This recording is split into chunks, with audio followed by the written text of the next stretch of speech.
lecture of class 8 science. Okay, now we will see crop seasons. Students, crop season मतलब फसलों का मौसम. आज हम पढ़ेंगे फसलों के मौसम के बारे में कि कौन से मौसम में कौन सी फसल बोई जाती है. Okay, various crops require different climatic condition, मतलब अलग अलग प्रकार की फसलों के लिए अलग अलग क्लाइमेटिक कंडीशन, जो जलवायु परिस्थिति होती है उसकी ज़रूरत होती है, एंड टेम्परेचर, और अलग अलग ताप की ज़रूरत होती है.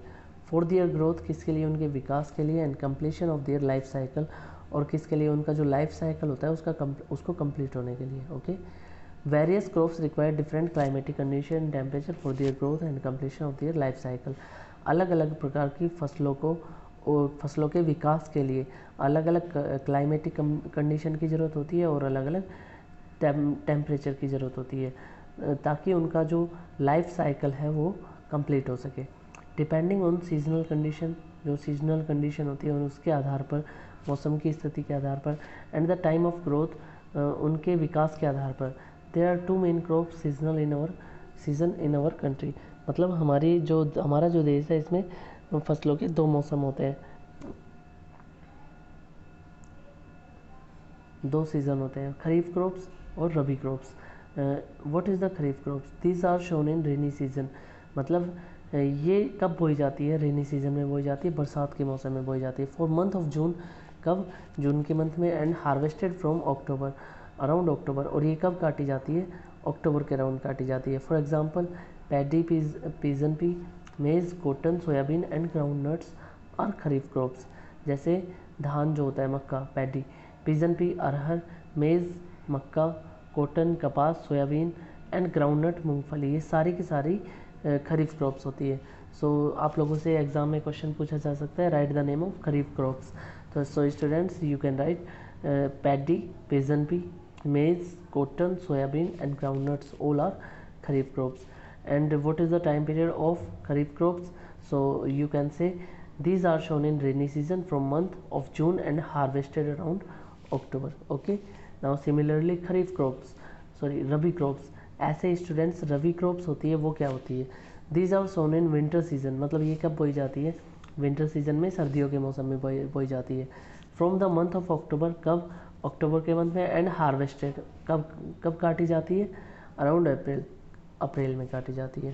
ओके, मतलब वे फसलें जो सर्दी के मौसम में बोई जाती है और सर्दी के मौसम में अराउंड अक्टूबर के अराउंड बोई जाती है. हार्वेस्टेड अप्रैल, कब काटी जाती है? अप्रैल में. वो क्या होती है? रबी क्रॉप्स होती है. और जो रेनी सीजन में बोई जाती है वो क्या होती है? खरीफ क्रॉप्स होती है. For example, wheat, gram, peas, mustard, linseed, oilseed and barley are rabi crops. Okay, जैसे वीट, गेहूँ, ग्राम, चना, पीस, मटर, मस्टर्ड, सरसों, लिनसीड, अलसी, ऑयलसीड, तेल वाली फसल, एंड बर्ली, जौ और रबी क्रॉप्स. ये सारी की सारी कौन सी फसल होती है स्टूडेंट? रबी की फसल होती है. Okay, basic agriculture practice of crop production, आधारित फसल पद्धतियाँ, है ना. अब इसके बारे में हम पढ़ते हैं. Crop production involve A number of activities. जो क्रॉप प्रोडक्शन होता है उसमें कई प्रकार की गतिविधियां शामिल होती हैं. Crop production involve A number of activities, मतलब क्रॉप प्रोडक्शन क्या इन्वॉल्व करता है, उसके अंदर क्या इन्वॉल्व होती है? कुछ गतिविधियाँ, मतलब कुछ गतिविधियाँ क्रॉप प्रोडक्शन में की जाती है. लाइक प्रिपरेशन ऑफ सॉइल, जैसे कि क्या? मिट्टी तैयार करना. शोइंग ऑफ सीड्स, बीज को बोना, एंड सो ऑन, ऐसे ही और भी. Till farmers are able to harvest and store the crop produce.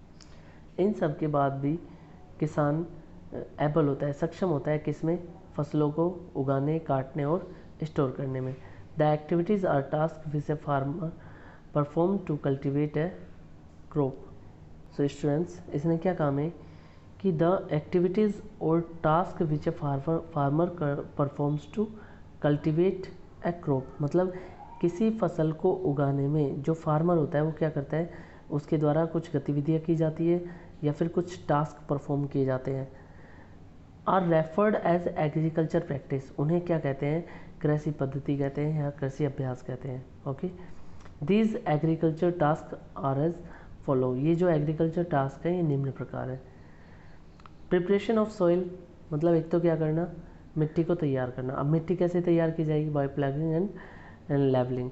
एक तो उसकी मिट्टी की जुताई करना एंड लेवलिंग, उनको उसको समतल बनाना, समतल या फिर जैसी भी मिट्टी हमें ज़रूरत होती है वैसे ही तैयार करना। Application of manure and fertilisers, खाद का उर्वरकों का उपयोग करना मिट्टी में, ताकि उसमें जो फसल है उसको कोई भी दीमक वगैरह ना लगे, कोई कीड़े वगैरह ना लगे, जिससे फसलों का नुकसान ना हो। वेडिंग, रिमूवल ऑफ वेड्स मतलब जो भी खरपतवार है उनको निकालना। जैसे कोई ख़राब पौधे उग जाते हैं फसल के बीच में, छोटे छोटे अलग टाइप के पौधे उग जाते हैं, घास उग जाती है, उन सबको क्या करना, रिमूव करना। Harvesting, threshing and winnowing. Harvesting काटना, थ्रेसिंग मतलब उसको गहाना, एंड विनोविंग उसको फटकना। ओके, ये जो प्रोसेस होती है स्टूडेंट्स, अब तो क्या हो गए कि सारी मशीनें चल गई। पहले क्या करते थे लोग, फसलों को काटने के बाद उसे हार्वेस्ट करते थे, मतलब काटते थे, उसके बाद क्या करते थे, थ्रेसिंग करते थे, उसको कूटते थे, एंड विनोविंग, और उसके बाद क्या करते थे, उसको फटकते थे, जिससे उसमें से जो ये वेस्ट होता है ये बाहर निकल जाता था हवा के सहारे। ओके, सोइंग ऑफ सीड्स, बीज को बोना, सोइंग ऑफ सीड्स बीज को बोना। इरिगेशन, सिंचाई करना। सो स्टूडेंट, ये सारे के सारे टास्क थे जो एक किसान, जो फार्मर होता है, उसके द्वारा खेत में किए जाते थे। कौन कौन से थे, preparation of soil, application of manure and fertilisers, weeding, harvesting, threshing and winnowing, storage, sowing of seeds, irrigation. Okay.